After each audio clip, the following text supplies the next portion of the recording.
Ассалаумағалейкум ағайын. Қайырлы таң Атырау. Біз мында Құдай қаласа Талғайранның жолымен Индерге қарай жүріп бара жатырмыз. Жаңада бір пост салғанда айттым. Ана судың құлайтын жерін бас жақты қолдан келгенше қарап тексеріп, зерттеп, зерделеу азаматтыққа сын. Өйткені қарайған елді суға кетіріп алмаудың қамы ғой бәрі де. Құдай қаласа ауыз бекітіп алып, азаматтар жолға шығып келе жатырмыз. Мына штабты басқарып отырған замандасымыз Жасұлан Орағұлының да әңгімесі аманаты бар. Және басқа осы экология комиссиясының төрағасы Арман Хайруллин дос екен, Қазсушардың осы жергілікті өңірдің басшысы бар. Және ана Жеңіс деген замандас депутат. Тағы бір қатар адамдар бар. Енді мен олардың бәріне реклама жасап айта бермей-ақ қояйын. Белгілі Жеңіс Абилкарис, сол тілім келмей жатыр ғой. Сондай дүние. Енді мына ағамыз бар қасымызда.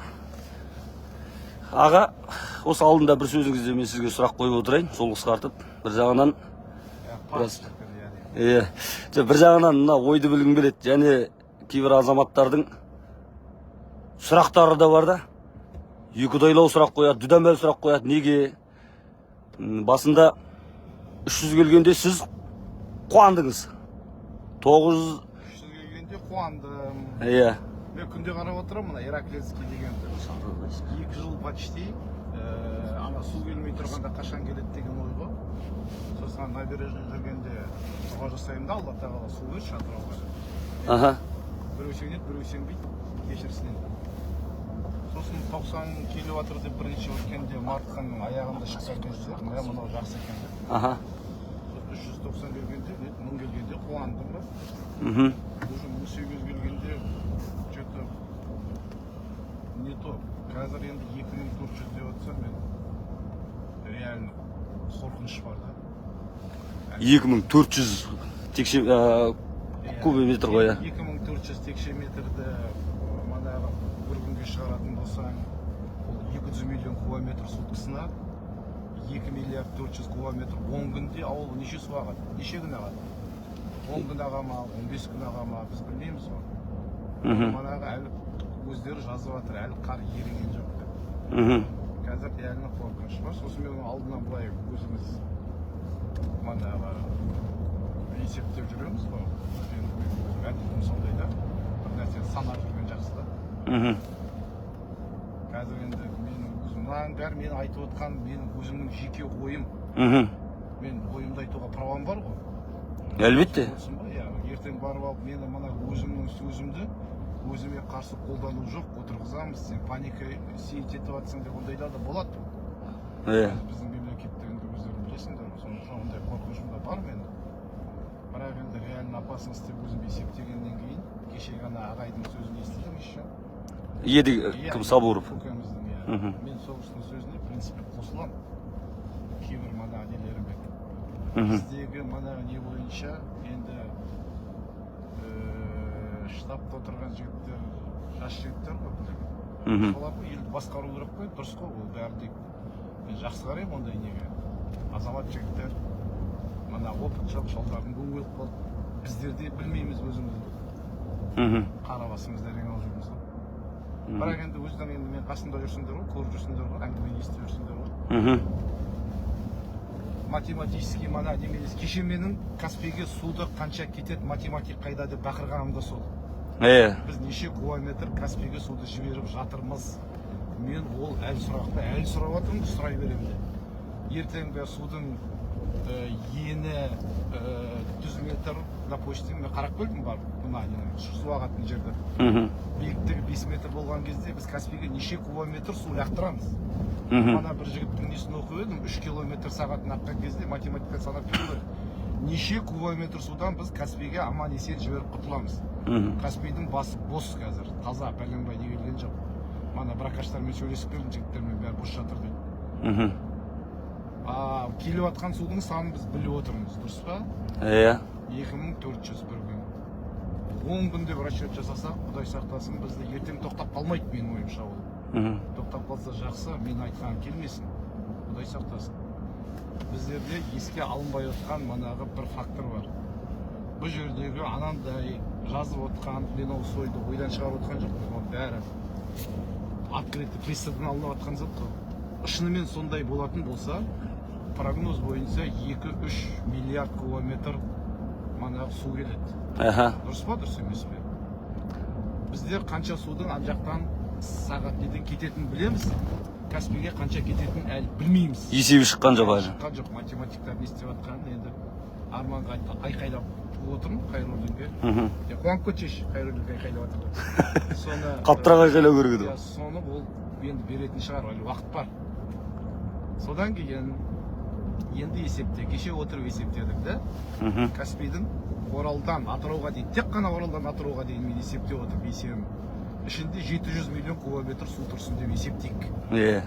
Каспийдегі су бізге кетіп жатқан X, ан жақтан келетін манағы суымыз белгілі 2400. 2 миллиард 400-ді аламыз. 700-ді Иракла уже суға бізге лақтырды. Дұрыс қой да? Тұр ол. 5 күннің ішінде ол кеше лақтырып жіберді уже. Артығымен. 2 апрельден бастап лақтырды, 2-сі, 3-і, 4-і, 5-сі, мана 6-сында мен алғанда уже 700 миллион кубометр суды ол уже лақтырды. Дұрыс қой да? Енді сен мысалға алып есептейсің. Мен мана сендерден жол қанша деп сұрап келатырмын. Айттым ғой, мен бір ойым бар, жаман, мен қорқам бірақ айтуға дедім. Бірақ мен соны айтам қазір. Біздің жігіттер көп адам мана есептеген кезде, кеше өзің даже көкелеріңді көрдің ғой, әңгімелерін. 5 куб, 15 куб, 40 куб, да? Үлкен кісілер айтып отқан әңгімесін естідің ғой, да? Олар сеніңкіремей отыр, былайша айтқанда. Біздерде әңгіме идет 40 куб, 50 куб емес. Миллион кубтың әңгімесінен бастауымыз керек біз. 10 миллион, 20 миллион кубтан бастауым керек сен судың көлемін. Дұрыс па, дұрыс емес пе? Дұрыс. Мен айтып отқан, мен логикамен келсе манағы сөйдеп айтады ғой. Логикамен шығарсаң дәл солай келеді. Математика айтып отқан. Мен айтпаймын, математиканы айтып отқан. Енді өздерін қараңдар. Жайықта 700 мана көте тұр. Махамбеттен бастап есептейік. Ол су деген топан су манағы жайықтың бетіне шықпай ма? Біздің Атырау төменде жатыр, міне былай. Оралдан келген кезде түп түгел ана аквапарктегі су сияқты ылдиға құлайды ғой. Ылдиға ағып келе жатыр. Дұрыс па? Жайықтың мана бізде бүйтіп ирелеңдеп ағып келе жатыр, дұрыс қой да? Жайық ирелеңдеп ағып келе жатыр, ананың бәрі шығады сағадан. Жайықтың ирелеңдеген линияны ол бәрі тікесіне салады. Тікесіне толтырады былай. Ана ирелеңдеген, міне бүйтіп ирелеңдегенің мына шетімен мына шетін алып толтырды, дұрыс па? Енді қараңдар, ол су жайылады ғой. Жайылған кезде бізде жолдың екі жағында екі жол бар. Біреуі, міне біз баратырмыз, индердің жолы. Дұрыс па? Міне, мынау естественный дамба. Биіктігі 1 метр. Дұрыс па, дұрыс емес пе? Ан жағында Махамбетпен, Оралмен, Атыраудың ортасындағы жол бар. Дәл осындай жол естественный дамба. Сен айтып отырсың, ана жақ Жайықпен ана Махамбеттің жолына дейін 5 километр, да? Сонда мұнараға дейін 10 километр деп отырсың, да? Дұрыс па, дұрыс емес пе? 70 кейбір жерлері ол. Мен ең минимум 70 миллион кубометр деп есептейтін болсаң, мана, то есть 70 километр, тек Махамбеттен алам, 70-тен, мадағы 5-те 5, 15-ке көбейтсең қанша болады? 70 мыңды 15 мыңға көбейтші, Нұрислам? Калькулятор ашы, Нұреке. 70 мыңды 15 мыңға көбейт. Мына біз енді құрметті ағайын, индерге қарай жол жүріп бара жатырмыз ғой. Сет жоғалмадың сәтті пайдаланып, қалаң шыға берісінен басталып жатқан тікелей эфир. Миллиард 50 миллион. Вот, миллиард 50 миллион. Ең болмаса 1 метр су кететін болса, мына жолға 1 миллиард су кетеді. 1 миллиард кубометр судың, түсініп отырсыңдар ма? Екі жаққа ол жібермейді. Тіп-тіке каналды жоғарыдан қуып Атырауға алып келеді. Түсіндіңдер ме, түсінген жоқсыңдар ма? Соны ұстап тұрудың амалы мысалға. Енді соны маған ұстап тұрудың амалы емес ол. Ол сен міне мынау естественный канал. Жайықтың бәрі су шықты, мынаның бәрі толды, мына ауылдардың бәрі кетті. Екі асфальттың ортасы. Екі асфальттың ортасы сен өзен деп есептейсің. Мынау бөгет. 15 километр, жайықтың ені манағы дүзге 200 километр. 15-те манағы не көлемдегі, егер мана 2 миллиард су келетін болса, 2 метр шықса. Ол 1 метр шықса. Мен тек қана 1 метр есептеп отырмын. Дұрыс па? 1 миллиард кубометр суды олар 5 күнде лақтырады жігіттер мен қыздар, түсіндің бе? Оралдың екі ортасында қалсын, допустим, анда-мында кетсін, бәрібір кетпейді. Менің кешегі математиктер қайда, геометрия қайда, манағы геодезис қайда деп бақырып отырғаным сол. Ең бірінші мынандай проблема болған кезде проблеманың масштабын определить ету керек. Жастар жағы оны білен керемет шығар. Содан кейін сен масштабты определить еткеннен кейін сен оның манағы себебі салдарымен күресуің керек. Сен 2 миллиард кубометр су келетін болса, оны манағы мушет саласын ба, 10 метр саласын ба, 49 метр саласын ба, ол манағыдай не қалай еді, сомнительно. Сондықтан егер манағыдай су келсе, манағыдай су келетін болса, 1 миллиард кубометр излишкі, да? Есептеп отқан. Ал тек қана Атырау мен Оралдың несін есептеп отыр. Кеше премьер-министрдің орынбасары айтты, 4000 кубометр су лақтыру мүмкін деді. Ал оларда информация бар ғой? Біледі ғой? Дұрыс па? Дұрыс емес. Міне простой логика. Енді сендер екеуің шығарыңдар да мені манағыдай қалай еді? Жоққа шығарыңдар менің сөзімді. Жоқ, мынау дұрыс емес дейсіз. Ол жоққа шығарайық десек, цифрлар қорқынышты болып тұр да. Мен цифрмен айтып отыр, мен қақсап отқаным сол. Площадьті алыңдар да есептеңдер. Геодезия деп сұрап отқан себебім, олар ана жердің бедерін несін біледі. Бір жер биік оған су бармайды, иә? Аласа. Бір жер аласа оған су барады. Сонда мана кететін судың көлемін есептеу керек. Бізде Атыраудан құтқаратын тек қана біздің баламыз қазір. Бізде шанс бар. Оренбургта, Орскіде шанс жоқ. Олар мына екі таудың ортасында жүр. Бірақ манағы Оренбургтың, Орскінің суға кетіп жатқан сулары бар ғой, даладағы. Олар деген бәрібір қайтып ардаға түседі, кеткенде келеді. Ол ешқайда кетпейді ол су. Көп болса ан жақта 20-30% қалып қояды, 70% жайықтың арнасына түседі де, бер қарай қайтады. Оның бәрі бізге келеді, біздің үстімізге кетеді. Мына жерде қай жаққа бара жатсыздар, Ареке, Әбеке, ассалаумағалейкум. Индирге қарай кетіп бара жатырмыз. Жаңа тікелей эфирдің басында басталып айтылды. Енді тағы да мына шеттің бар екенін пайдаланып, кішкене машинаны Жәке, осы жерге тұра тұрсақ. Аға, мысалға, жаңа кейбір азаматтар, ішінде депутаттар бар, басқалар бар, бір-бірімен айқайласып, жаудай жағаласып, анадан көріп, мынадан көріп, дабыра жасап жатыр кейде. Ол енді халықтың елдің басына күн туған кезде ер азаматтың жасайтын жасы ол спокойствие. Қазақшасы қалай? Не ғой енді? Сен қазір ешкімді кінәлап, ешкімді манағы сабырмен нетіп ете алмайсың. Жігіттер бәрі де жұмыстарын жасап жатыр. Жұмыс жасалмай жатыр. Анау бүйткен, мынау сөйткен деп айту, манағы сен депутатсың. Енді ол адам пенде болғасын, баламызбен де, елімізбен де ұрсамыз ғой. Бірақ мынандай кезде керек ауызбіршілік. Облыста әкім бар, президент қойған. Дұрыс қой, штаб бар, соның айналасына жұмылып, барлық азамат бізге айтты, мысалға маған облыстың әкім айтты, мәке барып келші, ана қарап келді, жүрші өзің менің қолым тимей жатыр деп маған айтты ол жер. Мен оны білем, мен баратырмын, пожалуйста дедім, мен қолдан, мен барам, любой айтқан жеріңе дедім. Қолымнан келгенше жасайым дедім. Бұл кезде қабылдайтын, бірақ сол кісі. Бұл кезде енді біз тырнақ астынан кіріздемей, жаудай жағаласпай, осы бір сәтте. Кеше Миялыға су келіп жатқан кезде мен кәдімгі өзіне вопрос қылып бардым, айттым, Сәке, осылай да осылай болып жатыр. Ол алтыда анарада екі компанияның бүкіл техникасына личный телефон соғып, личный контроль жасап, анарада бүкіл техниканың бәрін су жерде шешіп берді сразу. Жарты сағаттың ішінде. Миялыға. Миялыға суды әкелмей қалған Шапкенов. Бана Миялының халқын айтып отырмын. Миялыға ана техника келмеген кезде, мынандай үлкен техникалар бәленбай келмеген кезде, адам қанша жақсы болсын, ұйымшыл болсын, мана не болсын, мынандай заманда жұмыс жасай алмайды, невозможно. Сенің деген 1000 күректің салған, манағы жарты ковш қой, топырақ. Солай емес пе? Өз уақыттың тығыз кезінде. Соның бәрі бірікті. Облыстың әкімінің манағы бергені, елдің азаматтарының, ауданның әкімінің ұйымдастырғаны, Миялының мана жастарының біріккені, әйелдердің манағы тамаға келгені, айқай шу жоқ, ұрыспағаны, қапшық қаптасып, манағы әкеліп, өте спокойно, бәрі көңілді, бәрі күлкілі атқарып жіберді. Болды. Енді оның манағы несі жоқ. Біздер үшеуміз манағы құр жүріс қой енді. Сен елсіз не өтір аласың? Вот солай. Енді сендер мен білем ана қазір айқайлап ойбай әкім бірдеңе. Жәке, тұра тұрайық. Қайып жинауларың керек қой. Ол қай жинауларың сендерге? Әкім жамандағанда екеуің 2 айға. Мен айтамын, жамандайтын кезде жамандаңдар, бұл арада бездельниктер, мысалға сенің нағашыңды кейбірде.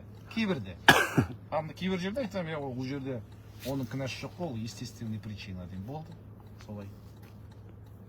Енді татулыққа, бірлікке жетері жоқ. Мынандай қиыншылықта. Судан кетсек, сосын қырыла беріңдер, маған бәрі мен кетіп қаламын, қыдырып кетемін. Я, бір-бірімізбен қырылып, бір-бірімізден кінәздеп жүргенде ауылды суға кетіріп алмайық деп мен алдында ана медеде әзілдеп, тілімді түйреп, сөйтіп жазам ғой, әкімдермен аса қатты сүйіспеншілікпен қарамаймыз. Құлсарыны суға еткеді. Сонда дейтін, мен не болып жатсың деп, былай ауылдар басқа не болып жатыр деп сұрағанда, ол айтты да, Құлсарыда 40 азамат бар ғой деді. Ан жақта өздері ұйымдастырады ғой. Мен сосын спокойно тұрмын. Мана ауданның әкімі айтты, бәрін қырып жатырмын, қатырып жатырмын дегесін. Мана ол нетіп отыр, сосын өзі кетті ғой енді. Көрдіңдер ғой оны. Құлсарыға. Құлсарыға, иә. Ауыл Құлсарыда ол жерде 40 азамат бар екен факты ғой. Оны мен айтпай өздері де біледі ғой. Аман болсын. Енді адам өлмесе, самый главный адам өлмеу керек қой. Ана жанат соғып айқайды салып жатыр енді. Телефонымызды айырып тастадық қазір қорқып. Мына елбасына күн туғанда бұл да бір сынақ. Ауызбіршіліктен айырылмай. Сіздесіп, біздесіп. Жайық қанша күн тұру мүмкін ол су келгеннен кейін? Жоқ, ол Каспийге кетеді ғой. Бізде құтқаратын мен Каспийді қақсап отқаным сол. Барлық мана естественный кететін. Бұрын мана шалдардың кеше әңгімелерін тыңдаған жоқсыңдар ма? Арық арқылы. 27 жыл көкісілер айтып отыр. Мына жақтың бәрі көл болды, мына жақтың бәрі манағы өзен, тоғай, мұл тоғай. Кеше бөгет тастаған жолдың бәрін өздерің көрдіңдер да. Жалпы саған ненің шлюз тұр, не тұр. Ана шлюздердің, ана нелердің жағдайын көрдіңдер. Оны қазір барып жасайтын, даже ақша бөлінгенде де, әскер келгенде де оны жасайтын уақыт жоқ. Бізде уақыт тығыз уже. Техника мысалға. 20 күнде отыр ғой, ол 20 күнде шыл 15 күн, 2-3 күн оған мобилизация керек, жинау керек. Ол все, поздно. Поезд ушел. Манаға, сөз. Мына ауылдардың бәрі, мына тұрған, мына Бесіктіден бастап, ана Индерге дейін, менің ойымша, мен жағыма жылан жұмырт қаласың, кеше көкем айтқандай. Ана ауылдың бәрі суға кетеді, мана айттым мен, каналдың 2 жағында, ананың бәрі суға толды. Қазір мынаның бәрін эвакуация шығару керек, түп-түгел ауылдардың бәрі. Қазірден бастау керек оның. Қазір бастау керек, ертең міне қазір кететін кісі өзгеріп кету керек. Ауылдарына мүмкіндігі бар адамдар. Мүмкіндігі барлар кетеді, азаят, қалған кісіге үкімет көмектесу керек. Сосын оның бәрін шығару керек. Ауылда манағы бір 5-10 жігіт өздері қалып енді ол қалам дейтін жігіттер қалады ғой үйдің төбесіне анда-мында. Соның бәрін манағыдай аккуратно ұйымдастырып, содан кейін барып мына жолдың бәрі суға толды деп есептейтін болса, мына Индердің жолы мен ана Махамбеттің жолын жыру керек. Түсініп отырсыңдар ма? Кәдімгі аямай 1 километр, 2 километрден жырып, суды мына далаға шығарып, жайып жіберу керек. Жайылмаға кетсін. Қанша кетеді? Қанша жерді біз мұн жаққа суға жібереміз? Қанша сият ол сыйымдылығы? Қанша сыйғанша? мен сол математик деп қақсап отқаным сол. Енді кеше университеттен... Кеше мен сендерге айттым, 10 километр жерге 1 метрден есептейтін болсаң, қанша кубометр су кетеді деп айтқан жоқпын ба? Қанша 100 миллион кубометр. 100 миллион кубометр. Ал бізде 2 миллиард оны орналастыру дейтін... 2 миллиард емес, где-то 1 миллиард жарымға расчет жасау керек. Оны үстіндегісін мен білмеймін, менде ондай ақпарат жоқ. Мен өздерің сияқты қарапайым адаммын, болды. Жоқ, енді ол мысалға ана жолдан орал алып қалғанда, басқа салып қалғанда келетінін айтып отырсыз ғой. Иә. Біз 10 күндегіні есептегенде ол 10 күн жібере ме, Иракли? 15 күн жібере ме, ол білмейміз, иә. Орал суға кетеді однозначно, потому что Оралдың халқында, мен білмеймін, қарап отырмыз ғой, біздің бәріміз сот сөйт қой. Оралда біздің Атыраудағыдай дайындық жоқ. Телевизорда көріп отыр. Қазірдің өзінде кішкене Қытай көтерген низат, бір көтеріліп. Оралдың бір ауданында жоқ, біздің Құлсарының жігіттердің жасап атқаны, манағы Миялының жігіттердің жасап атқаны, Қарабаудың көп қой, мына аудандардың жасап атқаны, біздің балдардың, біздің жастардың жасап атқаны, аңлардың біреуінде жоқ. Мен Оралдың халқын топырақ шашып отқан жоқ. Бірақ аудандарды олар кайфовать етіп жүр бәрі. Аға, бізге бүгін официальный информация келді. Шаған өзенінің сәл Шаған ол чепуха, Шағандай құйттаққан. Жоқ, соның өзінде мына жағадағы кафелер, ресторандар толықтан су келіп жатыр ғой да? Тізеден бе? Орал әлі, Оралдың мана Ирак келген жоқ әлі. Келген жоқ ол. Иракқа келсе. Мен айтып жүрмін. Оренбург пен Оралдың ненің ортасында олар кем дегенде 5-6 күн жүреді. Енді қазір напор көп, кішкене ағыс көбейетін шығар. Көбірек жүретін шығар. Түсініп отырсыңдар ма? Біздерге важный нәрсе қазір біздер Каспийге қанша кететінді шығартуымыз керек. Математиктерді мен бақырып отырғаным сол. Кеше пединститут математиктер келіп есептеп отыр еді. Білмеймін, ана сенің досың пока әлі берген жоқ қой. Саламат, Соған байланысты братым. жолдарды, оны мен неге сұрап отырмын? ректор. Анау суды біздің Каспийге жіберген сайын мына арна азая береді ғой. Бұл басқа ешқайда да бармайды. Ол тек қана Каспийге кету керек. Біздікі жасап отқанымыз далбаса. Просто басқа шанс жоқ. По крайней мере, мен өз басым басқа шанс көріп отырған жоқпын. Енді мына тиянақтап айтқанда, Түсініп отырсың ба? Мен лично мен басқа шанс, басқа манағы нені көріп отқан жоқпын. Менің манағы айтатыным жаманатты болды мына халыққа. Мынаның бәрі так кетеді. Сен бөгет салсаң да кетеді, салмасаң да кетеді. Индер кетпейді деп ойлаймын. жоғарыда болса. Бәрі кетеді. Жайықтың мына сағасы тұр ғой. Түгел кетеді. Міне бір жағы, судың бір жағы міне мынау. Мына біздің жолымыз. Екінші жағы ана жол. Түсініп отырсыңдар ма? Ортасы су сонда. Ортасының бәрі мынаны өзен деп есептейсің. Менің расчетым кешегі айтқым келмейді деп 3 күннен бері, 4 күннен бері сендер қақсап жүрмін. Осы. Оны мен манағы неден алып отырмын. Ирақылдан кетіп жатқан суға байланысты. Есеп бойынша. Менің осы есебімді математиктер, манағы нелер осыны отрицать етсін. Егер отрицать етпесе, онда ана халықтың бәрін қазір көшіру керек, кету керек, болды. Аналардың бәрі кетеді, мін тұр ғой үйлердің бәрі. Алла сақтасын мені. Алла мені кешірсін. Оразаның уақыты ғой. Мен өтірік айтып, мана бірден етіп, анағы подписчик жинайын деп отқан ештеңем жоқ. Тыныш көтемді қысып отырған, маған өзіме жақсы. Бірақ енді анада есеппен енді үнсіз отыруға тағы болмайды, сақтандырған жақсы, жаман етпей жақсы жоқ. Мен соны осыны отырып кеше, мен бүгін мана шешеммен отырып доказать еттім де, ол математический, ол математик мен шешем 90-да. Ал сен мана айтшы деп. Айттым, мана не берем, қазір салам оны сендер айтқаннан кейін. Немде қалып қойды, видеоға түсіріп қойып едім мана. Вот солай ол. Ал басқа нелерің бар, кетейге. Ана аға мына бір тағы да айтып жіберейін.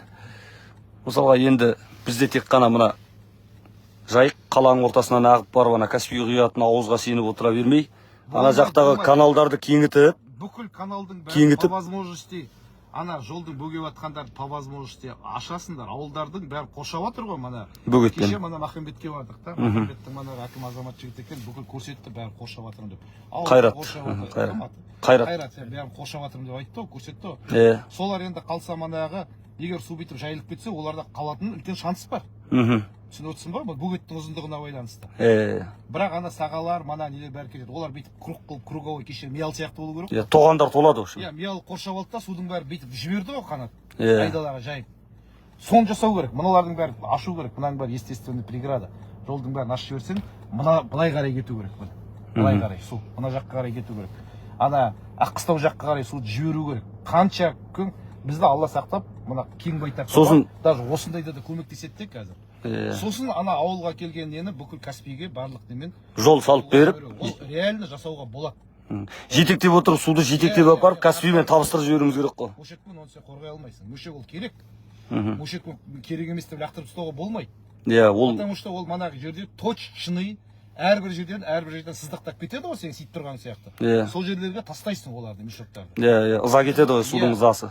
Соған манағы арналуға барлық жерде мынандай қандай опасный бар деген жерде манағы біздің ауылдың братчиклердің бәрі мешоктарымен сақадай сай тұрды ғой. Сақадай сай тұру керек мынарада.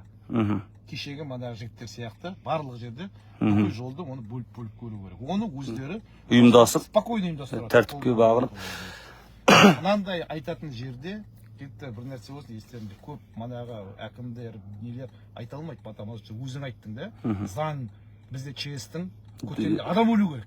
Сосын бар. ЧС-ті манағы жариялау үшін менің түсінгенім әуел 5-6 адам өлу керек, бір 10 шақты, сосын барып отырып ЧС жариялайды. Ана 40 қалмақ бар ғой, жиналысында өткенде елбасына көше беріп бірдеңе берген кезде 3 сағаттың үстінде Астана атын өзгертіп тастады. Сразу шешім шығарды. Солай ма? Ни хрена себе, біздің мына 500 мың халық неден келді. Алла сақтасын енді. Бірақ енді солай, на самом деле. Қазір жиналып, ол заңды өзгертіп тастауға болады. Сонда ол мына отырған манағы премьер-министрдің, вице-премьердің, манағы ненің барлығы спокойно айталады. Қолын босатады. Мына иностранный компания деп айқайлап жатыр ғой. Жігіттер мен қыздар, иностранный компанияның дүние мүлкі, манағы несі, оның бәрі страховой фирмаларда үлкен страховка жасап қойды олар. Өндіріп ала алады. Иә, ол спокойно өндіріп алады емес, 2 есе өндіріп алады. Ол 20 жыл мұнараны қазды, ертең алады да страховой компаниядан өзінің кеткен ақшасын үстіне қосып, пайдасымен өндіріп алады да Қазақстанның көтеріне бір теуіп кетеді. Чемоданмен таяды. Иә. Болды, оның оларға қарайтын жоқ. Спасение рук, спасение утопающего, дело рук кого? Само утопающего дейді орыстар айтады. Құдай сақтасын, Атырауға. Спасение утопающего, дело рук самого утопающего. Суға кетіп жатқан кімдер? Біз бе? Біз ғой енді Біз тұрғылықты. ешкімдер құтқарып бермейді. Болды. Өзің Сосын жүрмін мен. Атыбайды кетіп қалатын едім. Құдай сақтасын, Атырауға сау етіп кіріп келетін болса, қауіп бағананың бәрін теңізге айдап тығатын болса, жаңа ана сасық көлдер, айтқым да келмейді оны. полигон бәрін апарып теңізге тығатын болса, бізден басқа 4 мемлекет қоршап отыр ғой. Олар біз айтпа, ондай нәрсем бәрі. онда мен де айтқым келмейді. Өзің бол, саған бәрі бар ол. Ал енді мына құрметті ағайын, жолдас жігіттер, жора жолдастар, ағайын туыстар, бауырлар, босаңсуға болмайды. Ана қапшықтың пайдасы жоқ екенде күректі лақтырып, әкімді боқтап, қапшықтың пайдасы көп. әкімді боқтап кетіп қалу жоқ. Бірақ мынандай нәрсе ғой, бұл жерде қапшықтың пайдасы болады, егерде ана келе жатқан судың көлемін азайтып, бұрып, ана теңізге ана жақтан да құятын ауыз тауып берсек, мына жердегі біздің жасап қойған қапшықтарымыз, сіздің жасап қойған, ұйымдасып жасаған қапшықтарыңыз кетіп жатқан ызаны, менің сүйгенім сияқты деп айтты ғой. Сондай кетіп жатқан жерлерге қапшықтарды қойып, ауылды қорғап қалуға болады. Себебі ана дамбы дейтін бос топырақтан соғылады. Оның үстін трамбовать етіп танкі жүрген жоқ үстінен. Кеше Жасұлан айтты ғой, мен қаланы купол қылып қоршаймын да, нетем деп айтты ғой, иә. Идеясы өте дұрыс. Оны басқа оның шешімі жоқ.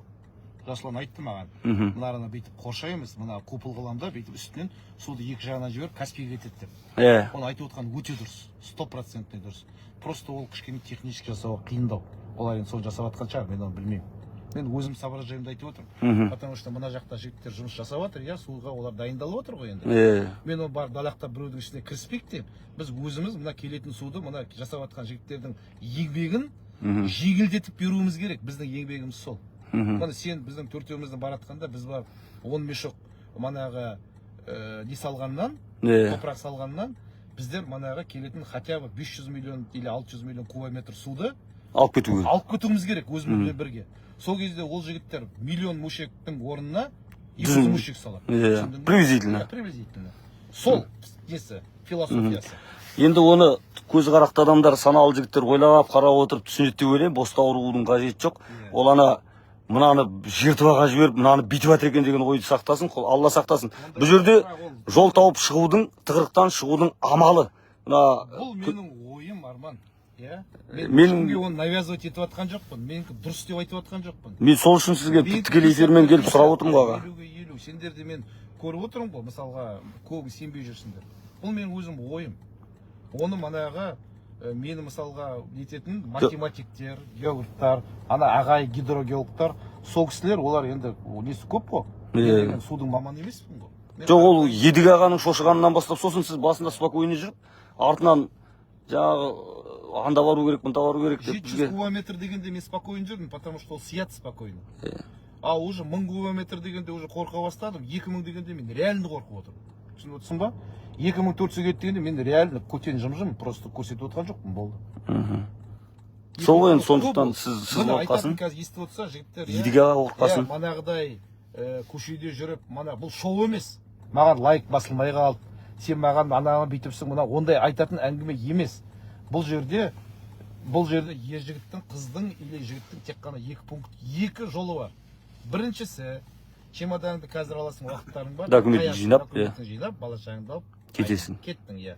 Ешкімге өкпесі жоқ, әр адам өзі біледі. Қазақстанның азаматы қалай жүрсе де правасы бар. Ешкімге өкпе артуға болмайды. Екінші, мысалы, қалды ма адамдар, сен уже қаласың.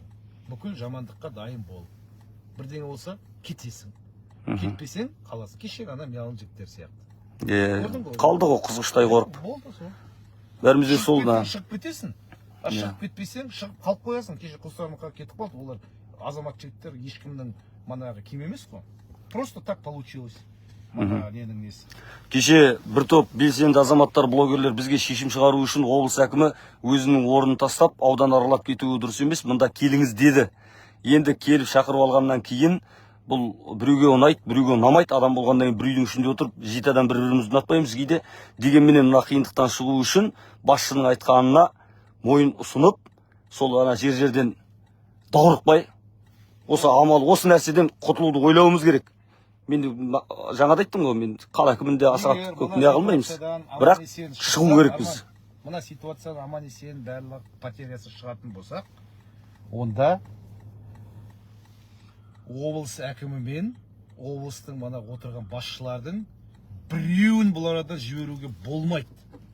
Керек па сонда бізге? Ни хрена себе, за одного битого 3 небитых дают дейді. Орыстардың мақалы бар.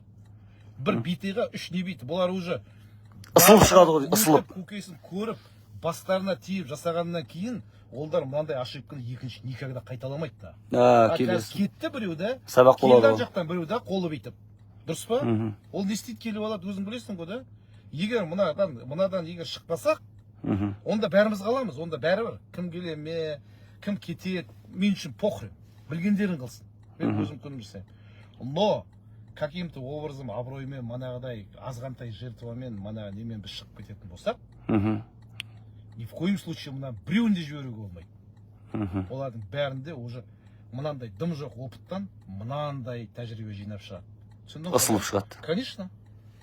Ол уже боевой подготовкадан өтіп шыққан адам сен қалай бересің басқа неге? Дайын кадр дейсіз. Конечно, нахрен уже. Сен бәрін біліп шықпай ма? Олар қазір бәрін біледі уже. Бірақ қай жерде қандай канал бар екенін біледі. Қай жерде судың мана кетіп жатқанын біледі. Қай жерде қалада 12 жыл бұрын, 15 жыл бұрын өтірік жерді манаға су кететін жолдың бәрін беріп жібергенін біледі. Біле ме, білмей ме? біліп шығады ғой. Енді мына болған цикл келесі жыл қайталамайды деп кім айтты саған мына су? Биыл келген су не келесі жыл келмей ме? Болмаса 3 жылдан кейін дейсіз. Иә, сол кезде оны басқа жақтан келген біреу ол жердегі меңгеріп кете алмайды ғой. Қатырама не? Мен білмеймін оны. Ол дұрыс аға, ол пайымыз, пол пәтуаға келсеміз. Дегенмен сынап, жаңа қайрап, әкімдерді отырамыз ғой енді. Досекем бар. Арасында мен ана Хайруллин Арманмен доспын, бірақ арасында қайрап аламын ғой, сынап. Айтпайды. Жездемді де сөйтем ғой. Ана шәкірт ағашымды бәрін. Енді Алланың амандығында олайық, құрметті ағайын, біз дейтін кеше түнде Махамбеттен жайлап жүре берейік, жәке. Мен өзім әңгімемді айтып тастайын. Сосын мен жерде қырғын сұрақтар қойылып жатыр. Соны барынша тездетіп жауап беріп тастайын. Махамбеттен бастап араладық, қарадық.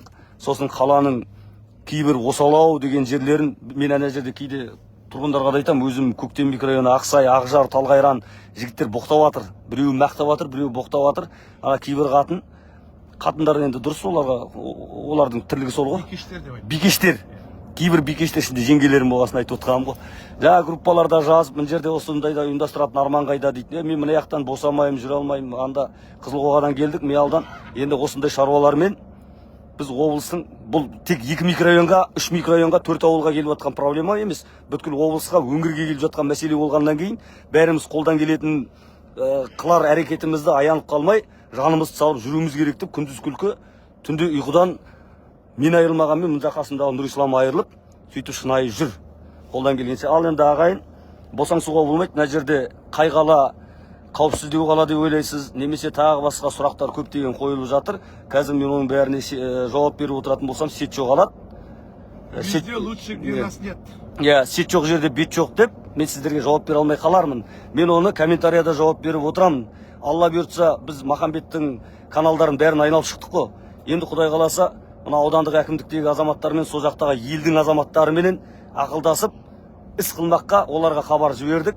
Кетіп бара жатырмыз. Индердің ана су құлайтын жерінен бастап, каналдарын, қай жерде не бар, көзбен көріп, аяғымызбен басып, сол жерде жүріп қайтуға келгеннен кейін, мында адамдармен, біраз тұлғалармен ақылдасып, іс қыламыз.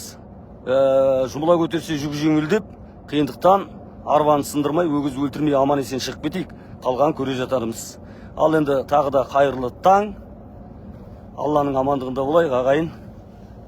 Сәттілік бәріңізге. Сау болыңыздар. Тағы да тікелей эфирге шығып тұруым мүмкін. Ан жаққа барғаннан кейін телефон қызып, зарядка отырып, өзім ұйқым келмесе. Ал жақсы, ұйықтамағалы көп болды.